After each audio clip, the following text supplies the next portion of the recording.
What's up, Daw Nation? My name is Wyatt Troy, and I want to welcome you to the Monday episode of Behind the Daw. Now, if you're new to the podcast, don't worry. I'll explain everything. Behind the Daw is a podcast where I interview music producers, artists, music industry experts, singers, songwriters, sound designers, everyone else in between on an emotional, philosophical, branding, marketing, and overall music business basis. However, this is the Monday episode. In my free time, I find a book that I feel like will really help music producers, musicians, singers, songwriters, people of that nature, right? And then I go through and I find all of the nuggets of glory, the things that I feel like are really going to help you out. And then I bring them back over to here and I show you how to apply them in your music creation process, with your mental health, towards music production, with setting goals, so on and so forth. Everything of that kind of nature. That's what these episodes are for. And why these episodes have been a favorite amongst Daw Nation is because, number one, you don't have to go find the book. Number two, you don't even have to read it. And number three, you don't have to find out how to apply those principles that are found in those books. I basically do my best to give you all of this information on a silver platter so that you can just show up every single week and get the max amount of value possible to bring it back into your productions, into your songs, into your works, so on and so forth. Okay. So now this is the second episode to the book that we're covering right now, which is The Traveler's Gift. So if you haven't checked out episode number 1, I'd highly encourage you to do so. You don't need to follow these episodes sequentially. You don't have to do it linearly. Okay. You can listen to them in any order that you want to. If you do want to listen to first episode, I'd highly encourage you to do so. But if you don't want to, hey, I'm not judging. It's totally cool. So a couple of announcements before we get into the episode this week. Last week on Saturday, the Unlike Pluto in the Daw episode was supposed to be released. Now, my wife came home with strep throat, and we are also moving all of the school base members over to a new site where the school base is going to be hosted now. Actually looks a lot better, a lot cleaner. But unfortunately, because my wife was sick, couldn't take care of the kids, so I had to take care of the kids and had to do the school base at the same time. Unfortunately, I wasn't able to get the Unlike Pluto episode out. But don't worry. This week on Saturday, the Unlike Pluto episode is going to come out. I promise it's fantastic. It's really good. Okay, we put a lot of work into it, making it extremely valuable for you. And again, if you're new to the podcast and you don't know what that is, so there are 2 different series that we have over here at Daw Nation. Number 1 is Behind the Daw, which is the one I explained earlier, and that incorporates the interviews I do with other music producers as well as these Monday episodes. And we have another series called In the Daw. Now, In the Daw lives over on our YouTube channel, over on the Daw Nation YouTube channel. It's where we invite music producers to come and dissect their songs in real time. So recently we just had, like I was just saying, Unlike Pluto. Now, if you don't know who Unlike Pluto is, I'm telling you, you got to go find him out, man. The guy is amazing. He's been putting out a song every single week for like 6 months, a year. I don't know. It's been forever. You should definitely go check him out. But on Saturday this week, so Saturday, November 16th at 12 p.m. Mountain Daylight Time, the new episode of In the Daw with Unlike Pluto is going to come out. So I'd highly encourage you to go check that out when that comes out. Okay, so that's the first order of business. Second order of business is kind of what I just mentioned, is that the school base has moved. Isn't that fantastic? It is no longer on, we were hosting it on Thinkific. Now it is on Kartra, and it looks so much better. The flow is so much better. It's so much prettier. We're adding new content to it. We even added a little Hall of Fame tab for people that have taken the school base, and they've done really great things with the school base, and now we want to see what they've done, and we're putting them in there. So if you're interested in that, and by the way, if you don't even know what the school base is, I should probably back up a few steps. It is our sound design course that we did with AU5. Shows you extremely advanced sound design. It's really cool.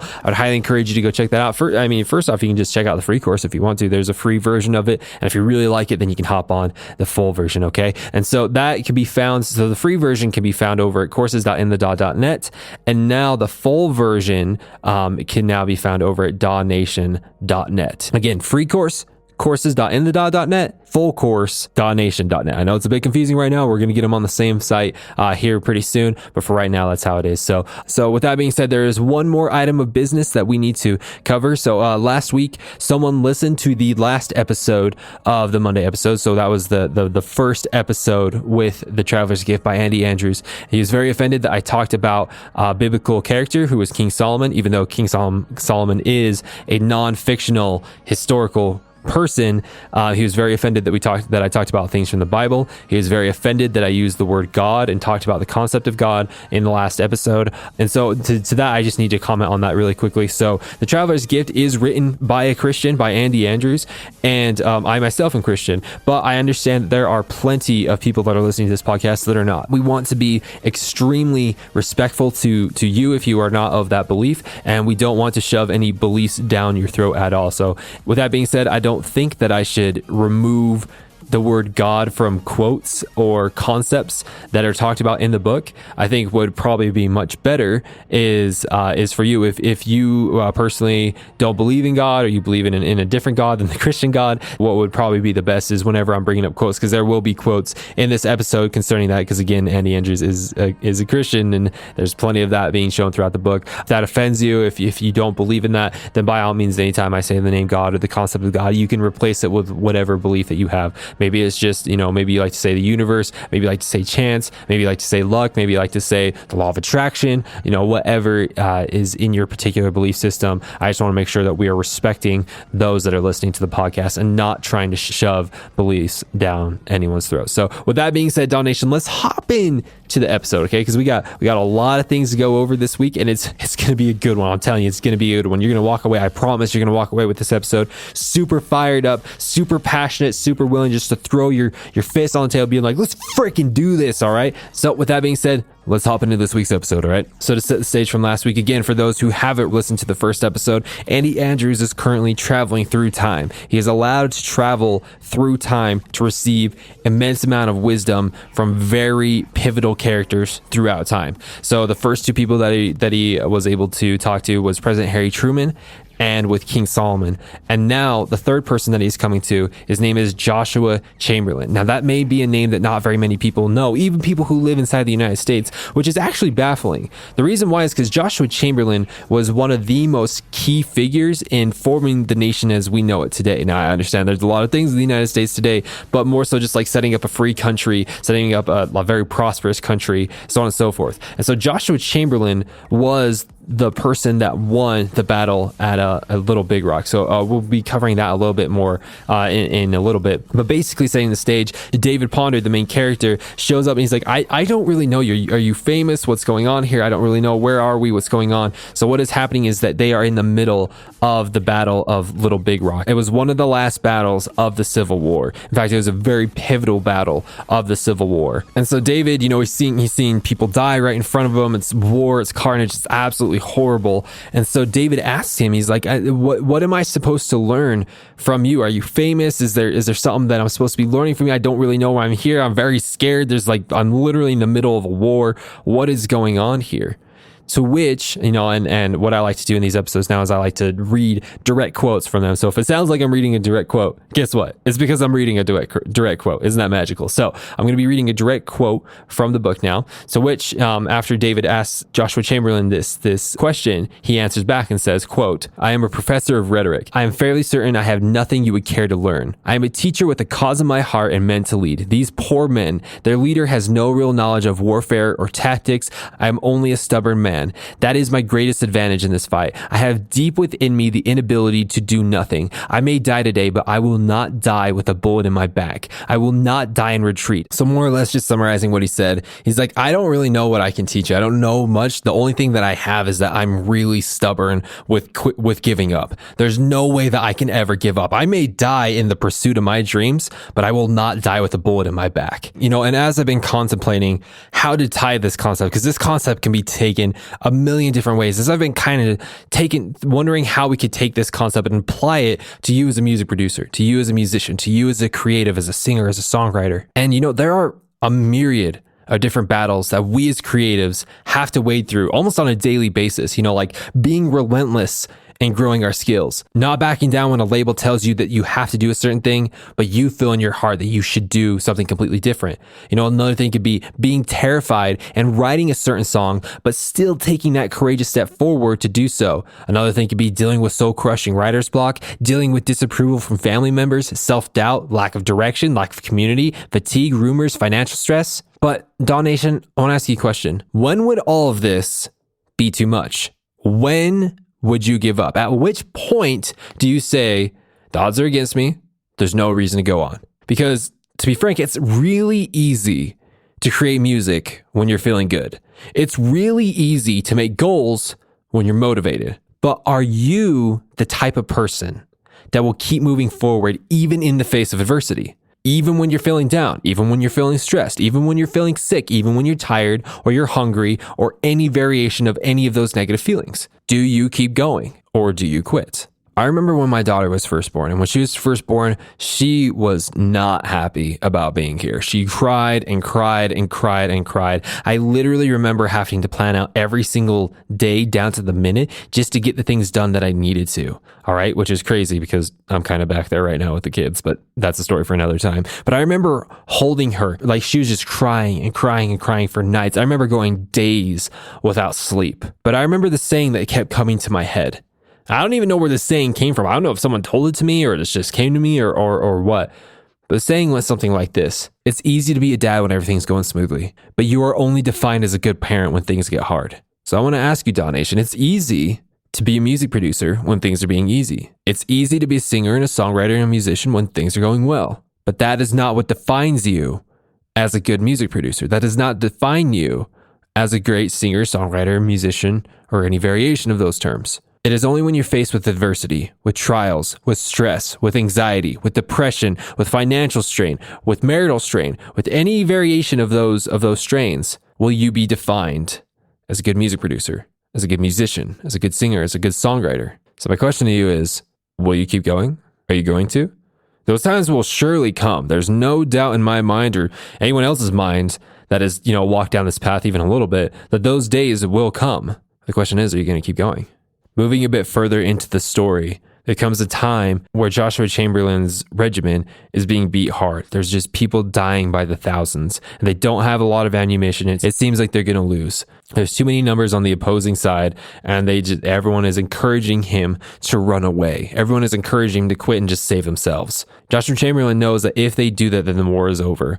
There would no longer be any line of defense between him and his home base, and the opposing side is going to be able to run that over and destroy everything that they believe in. His counselors are actually telling him that everyone needs to run away and save their own lives. Joshua Chamberlain says this, quote, "We can't retreat, but we can't stay here. When I am faced with the choice of doing something or doing nothing, I will always choose to act. I am a person of action." So Daw Nation, let me ask you, when you're feeling this way, are you a person of action? I got to be honest, we've all been there when we're faced with a huge, daunting task with so much fear that we don't know how to move forward. We are always faced with this fear, this temptation, just kind of like crumble up. Try to just like sit down and, assume the fetal position and just hope that it goes away. Swipe it underneath the rug. Or on the opposite end where you get so angry and so mad and demand that it changes or that it's someone else's fault. But my question to you, Daw Nation, is, are you a person of action? When you're staring in the face of adversity, is the first thing that comes to your mind is, all right, what can we do to fix this? All right, how do we deal with this? How do we make this better? How do we use this to our advantage? That is the healthy mindset. A weak mindset, an unhealthy mindset is to be faced with adversity, to be faced with a challenge, and then to say, crap, why me? Why is this happening to me? Why does this have to happen right now? Now, don't get me wrong. I'm not trying to play the self-righteous card. This happens to me a lot. In fact, this last weekend, especially with everything that we were trying to get done with the school base, and my wife came home with strep throat, I'm telling you, I was definitely tempted to say those things. I'll be honest. I probably even said that. I don't remember saying that. I probably did. I probably did say, man, really now? This has to happen now? Really? Well, instead, the healthy mindset would be like, all right, what do we do? What's the next steps? How do we move forward? How do we leverage this? Or how can we use the situation to our advantage? How can we still get done the things that we need to get done? How do we still become what we need to become? That is the healthy mind state. Now, if you don't know the story about the battle at Little Big Rock, really the only story that will do it justice is the actual story. So I would encourage you to go read that or research that because it's actually quite a motivational story. It is an event that has forever changed the history of the world. But long story short, Joshua Chamberlain and his small little regiment, they won against all odds. They had less ammunition, less men, wounded men, less resources, and they went up against it's kind of like a David and Goliath style situation. They went up against it, and because they didn't back down, they refused to back down. They kept moving forward, and they stood and they looked at their problems in the face, and they faced them. They actually won. And so it's a really, really, really motivational story. So I'd highly encourage you to go check that out. But the important thing is that they didn't back down. They chose to fight. So let me ask you a question. What are you currently fighting with right now? What is tempting you to quit? I actually really want to know. And I feel like it would be a very good, healthy exercise for you to actually say it out loud. You can put it down in the comments. You can message me. I promise if you do, we're all very, very, respectful of your feelings and what you're going through right now. And by the way, if there's any ever comments, if you post something like that is very personal, and someone in the comments is ripping you apart, I'll just go ban that person. So don't feel like this. I want you to feel like this is a very safe space for you to share this kind of stuff. So let me, I would love to hear from you. What are you struggling with right now? What is tempting you to quit? And more importantly, the question I want you to answer is, are you going to let it win? Are you going to throw your potential to the wayside and withhold from millions of people the gift that only you have? I mean, that is a question that only you can answer, Daw Nation. But I would love to know what you're feeling with this. What are you really struggling with right now? Because I want to help you with that. And I know that the other members of Daw Nation, they want to help you with that too. So go ahead, comment below or send me a DM or if you're seeing this on an Instagram post or something like that, I'd love to know what is tempting you right now to quit.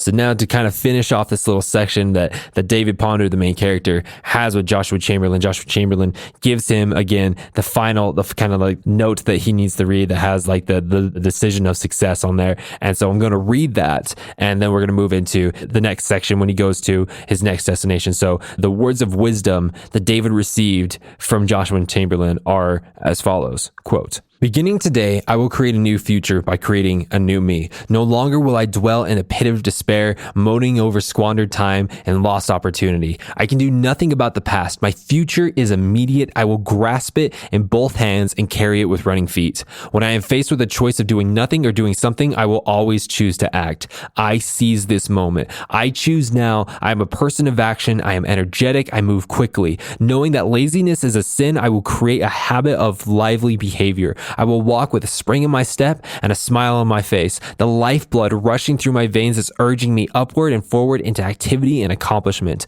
Wealth and prosperity hide from the sluggard, but rich rewards come to the person who moves quickly. I am a person of action. I inspire others with my activity. I am a leader. Leading is doing. To lead, I must move forward. Many people move out of the way for a person on the run. Others are caught up in his wake. My activity will create a wave of success for the people who follow. My activity will be consistent. This will instill confidence in my leadership. As a leader, I have the ability to encourage and inspire others to greatness. It is true, an army of sheep led by a lion would defeat an army of lions led by a sheep. I am a person of action. I can make a decision. I can make it now. A person who moves neither left nor right is destined for mediocrity. When faced with a decision, many people say that they are waiting for God, but I understand in most cases, God is waiting for me. He has given me a healthy mind to gather and sort information and the courage to come to a conclusion. I am not a quivering dog, indecisive and fearful. My constitution is strong and my pathway clear. Successful people make their decisions quickly and change their minds slowly. Failures make their decisions slowly and change their minds quickly. My decisions come quickly and they lead to victory. I am a person of action. I am daring. I am courageous. Fear no longer has a place in my life. For too long, fear has outweighed my desire to make things better for my family. Never again. I have exposed fear as a vapor, as an imposter that has never had any power over me in the first place. I do not fear opinion, gossip, or the idle chatter of monkeys, for all are the same to me. I do not fear failure, for in my life, failure is a myth. Failure exists only for the person who quits. I do not quit. I am courageous. I am a leader. I seize the moment. I choose now. I am a person of action. Well, shoot dang, Daw Nation, I don't know about you, but I feel freaking pumped every time I read that. So, Daw Nation, be a person of action. When you are faced with a choice to do nothing or to do something, you always choose to do something. When you're faced with being afraid and withering in despair or being afraid and taking action, you always take action. Okay? Sorry, I got a little fired up there. My bad. So this next section that we're going to get into flows perfectly with what we talked about before. It's actually still talking about the same concept, just at a different angle, all right? So now, of course, like in the previous chapters, whenever David finishes reading this decision of success, he's automatically teleported, for lack of a better word, to the new destination. When he kind of comes to and realizes where he is in the middle middle of the ocean, where he is met by this small, stocky, like super excited little guy who is basically forcing him into the crow's nest of the ship that they're on. And after a while, when David's assessing the situation of where he's at and who he's with, he realizes that he is in the middle of the Atlantic Ocean on the Santa Maria with Christopher Columbus. At which point, David asks him, quote, "Do you know where you are?" Which Columbus replies, "Certainly, I am right here. Do you know where you are?" To which David replies, "The Atlantic." And Columbus says, "You are a wonderful navigator." David, somewhat confused and more than a little uneasy, he spoke up again, "Do you really not know where you are?" To which Columbus responds, "Does that have any bearing on what I can accomplish?" I've heard that question in one form or another since I was a child. Do you know where you are? Do you know what you are? Columbus, you are uneducated. Columbus, you are poor. You are the son of a weaver. What do you know about the sea? Do you know where you are is a question that affects me not in the least. Now, do you know where I'm going? There's a question I can ask. So go ahead, ask me that. To which David asks him, "Do you know where you are going?" Yes, I know where I'm going. I'm going to a new world. Dawn will be breaking soon. When it does, directly in front of the Santa Maria, you will see land. Beautiful land with trees and fruit and animals and people who will welcome us as heroes. The water gushing from the ground will be cold and pure. It will sparkle as if sprinkled with diamonds. This will be a place for men's dreams to come true. A glorious new world. 19 years, my friend. It took 19 years to find sponsorship. For 19 years, I endured the agony of public humiliation for my own convictions. So Daw Nation, let me ask you something.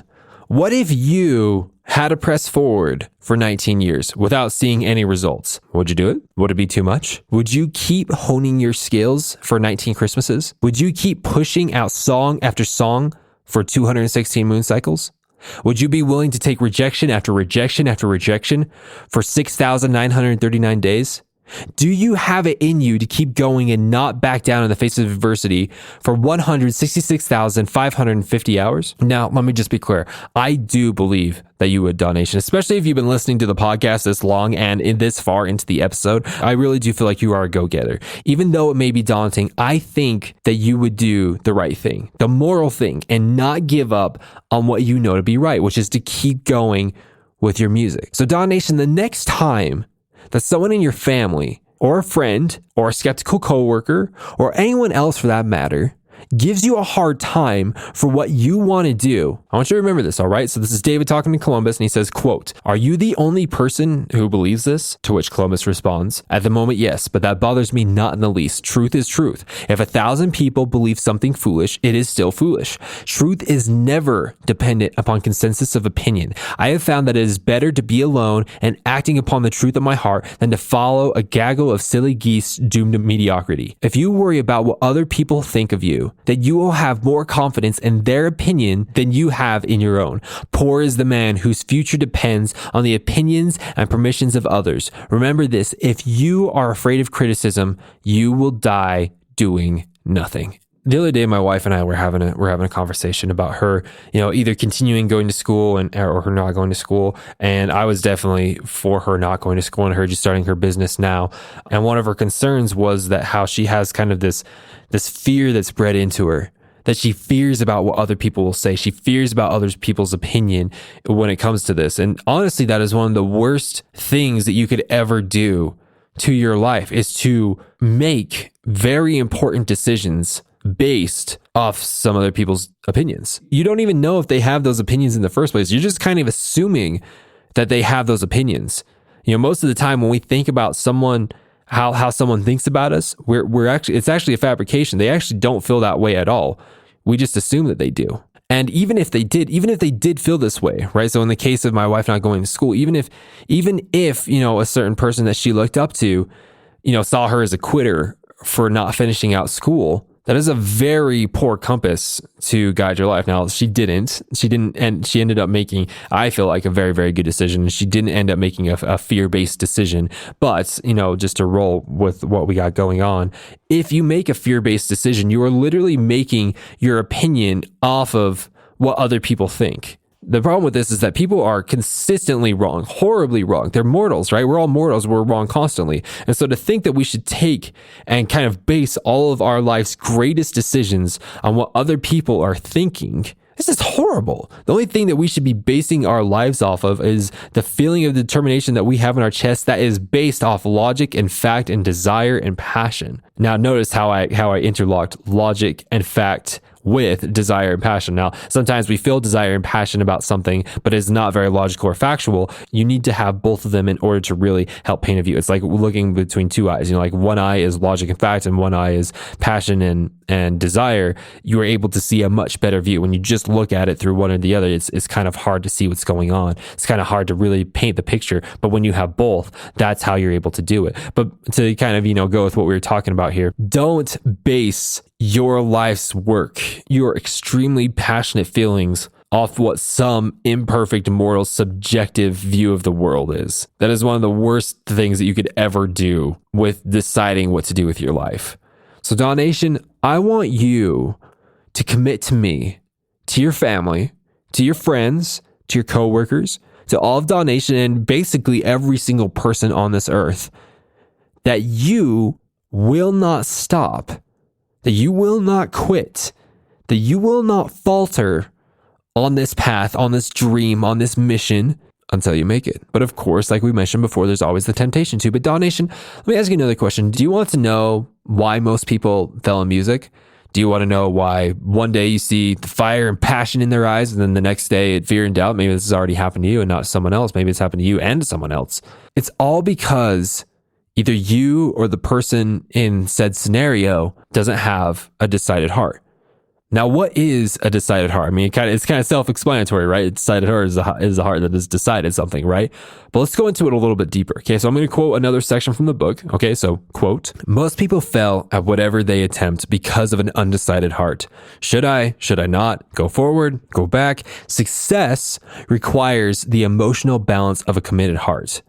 When confronted with a challenge, the committed heart will search for a solution. The undecided heart searches for an escape. A committed heart does not wait for conditions to be exactly right. Why? Because conditions are never exactly right. Indecision limits the Almighty and his ability to perform miracles in your life. He has put the vision in you.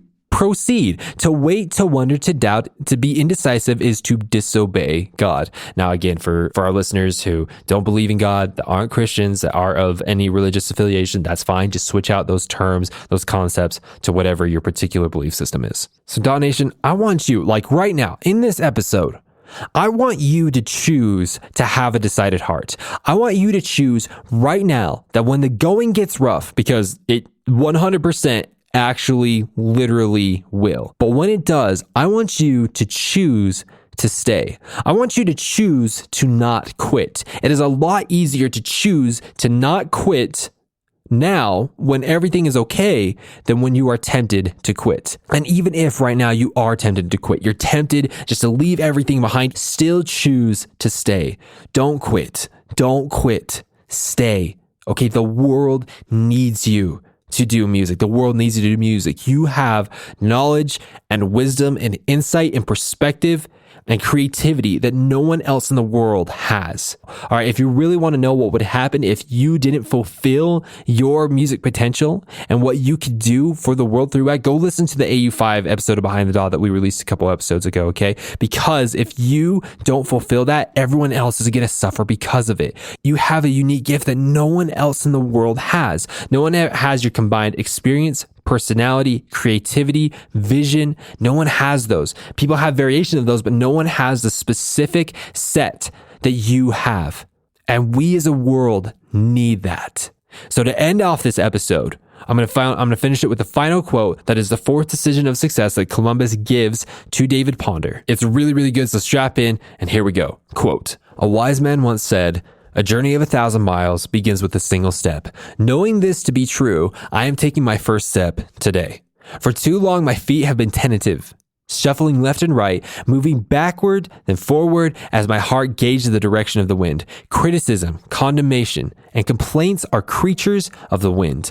They come and go on the wasted breath of lesser beings and have no power over me. The power to control direction belongs to me. Today, I will begin to exercise that power. My course has been charted. My destiny is assured. I have a decided heart. I am passionate about my vision for the future. I will awaken every morning with an excitement about the new day and its opportunities for growth and change. My thoughts and directions will work in a forward motion, never sliding into the dark forest of doubt or the muddy quicksand of self-pity. I will freely give my vision of the future to others, and as they see the belief in my eyes, they will follow me. I will lay my head on my pillow at night, happily exhausted, knowing that I have done everything within my power to move the mountains in my path. As I sleep, the same dream that dominates my waking hours will be with me in the dark. Yes, I have a dream. It is a great dream, and I will never apologize for it. Neither will I ever let it go, for if I did, my life would be finished. My hopes, my passions, my visions for the future are my very existence. A person without a dream never had a dream come true. I have a decided heart. I will not wait. I know that the purposes of analysis is to come to a conclusion. I have tested the angles. I have measured the probabilities, and now I have made a decision with my heart. I am not timid. I will move now and not look back. What I put off until tomorrow, I will put off until the next day as well. I do not procrastinate. All my problems become smaller when I confront them. If I touch a thistle with caution, it will prick me, but if I grasp it boldly, its spines crumble into dust. I will not wait. I am passionate about my vision for the future. My course has been charted. My destiny is assured. I have a decided heart. End quote. Whew, Donation, what an episode. So, in short, should you ever quit? No, absolutely freaking not. You keep going, you keep trying, you keep progressing. Donation, I have this theory, and the beautiful thing is that no one can really disprove it, but there's plenty of evidence to prove it. That's my favorite kind of theory, okay? My theory is this, because there are a lot of people that have gotten into music, throughout the ages, but there are only a very small percentage of those people that have actually, quote unquote, made it. I know that making it is kind of, an arbitrary term, but I'm just going to say someone that has achieved their personal definition of success through music. How about that? We'll roll with that. But if we looked at all the people that have gotten into music, but then ultimately not taken the route to find their own personal success inside of it, it falls into one of three categories. Number one, they died. If they die, there's nothing they can do. They're dead. It's really tragic, but that is the truth. If you die, you can't keep going on with music. So that is the first category of people of why they didn't make it, why they didn't have success with their music. The second option is that they just gave up.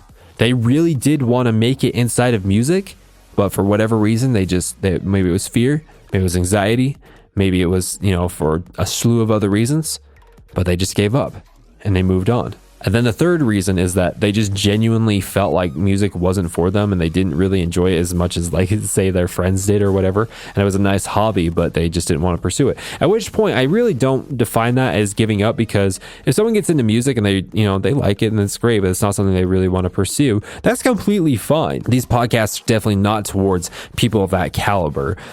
It's more so people I more so define giving up as someone that knows that they are supposed to do music. They love it so much. They know without a shadow of a doubt that music is what they are supposed to do, but then they still turn their back on that feeling based on unworthy indicators like fear, anxiety, depression, negativity, so on and so forth. So those are the three things. Either a person dies, they give up, or they realize that music, that was never their passion in the first place. So Donation, walking away from this podcast right now, there should only be two options in your mind right now. The very first option, which is the best option, is that you don't give up. Period. End of discussion. Even if it takes 19 years, even if you have to cut people out of your life, even if you have to sacrifice so much, you do not give up. And then the other option is that you die trying. Now, I'm not saying that you should die. I'm not trying to say that. I'm just saying that you tried so hard, and even until your last breath, that you were still trying so hard to achieve what you knew you should do, which is to pursue music. I really hope you enjoyed this episode. There is a lot of wisdom and knowledge inside of it. And if you want to find out more, because there's a lot of things that I didn't go over inside of this book, I would highly encourage you to read it. It's really, really great, and it's relatively short. So I'd highly encourage you to go check that out. There is actually a link below this video if you want to go grab the audio version of this book.